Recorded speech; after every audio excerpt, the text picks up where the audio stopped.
You ask Tiger to calculate. This deals with finding the midpoint between 2 points. The midpoint between the 2 points is 27.5, 14. Let's solve it step by step. Plot the 2 points and calculate the midpoint using the formula. The coordinates of point 1 are, x1 equals -11, y1 equals -50. The coordinates of point 2 are, x2 equals 66, y2 equals 78. PM represents the midpoint of the 2 points.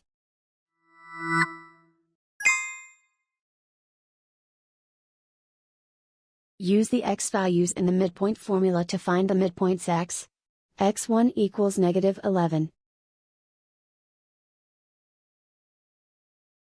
x2 equals 66.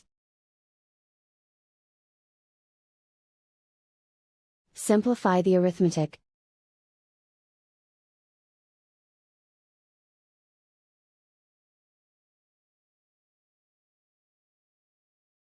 Use the y values in the midpoint formula to find the midpoints y.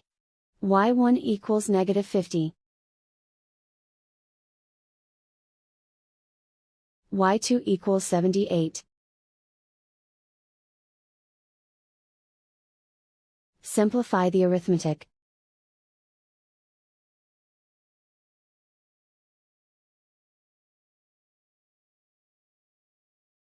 And so, the midpoint is 27.5, 14.